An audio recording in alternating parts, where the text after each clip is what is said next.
Europe 1, il est 6h54, la question santé avec vous Thomas Soto.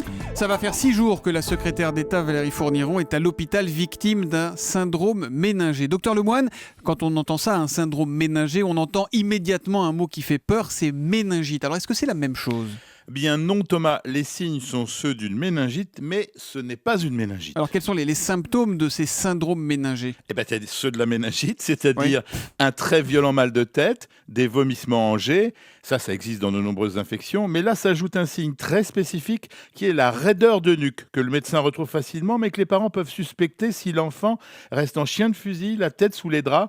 Là, pas de doute, ce sont les méninges qui souffrent. Alors comment fait-on pour savoir ce que l'on a exactement, si c'est une méningite ou des syndromes méningés ? Alors on hospitalise en urgence, on commence par éliminer un diagnostic qui est celui d'hémorragie méningée, c'est-à-dire qu'il y a des hémorragies dans le liquide céphalorachidien, c'est incompatible avec la ponction lombaire, dont on a besoin de la faire pour savoir comment va être l'état du liquide qui est le juge de paix. Et on voit quoi quand on analyse ce liquide avec cette ponction lombaire ? Alors, soit il est purulent, et ça c'est une méningite due à une bactérie, c'est grave mais théoriquement sensible aux antibiotiques qu'il faut vite injecter. D'accord. Soit le liquide est clair, et là encore 2 solutions après analyse, soit c'est une méningite due à un virus, on est un peu démuni mais en général c'est pas grave, soit enfin, et c'est le cas de notre ministre, le liquide est pur comme de l'eau et c'est un syndrome méningé.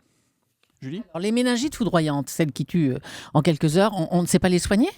Ce sont celles à liquide purulent. Les antibiotiques sont efficaces à condition que le traitement soit très rapide, ce qui n'est pas le cas une fois sur 10. Mais sait-on, docteur, ce qui cause ces méningites ou ces syndromes méningés ? Il y a pas mal de choses. Par exemple, ce peut être une grosse crise de migraine qui retentit sur les méninges, une infection au niveau du nez ou des oreilles, une grosse grippe ou une crise d'hypertension intracrânienne ou encore parfois des diagnostics plus graves. Et est-ce qu'on met longtemps à s'en remettre ? L'entourage de la ministre, par exemple, parle d'une longue convalescence. Elle devait être assez souffrante pour que la décision soit prise de la placer en réanimation quand même. Un séjour en réa, ça signifie la plupart du temps des semaines de convalescence.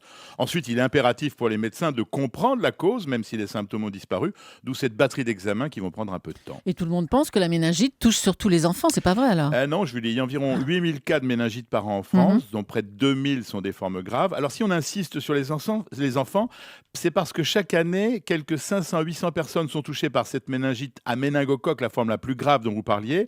La plupart sont des nourrissons ou des jeunes enfants. 1 sur 10 en meurt. 6% des survivants ont des séquelles importantes.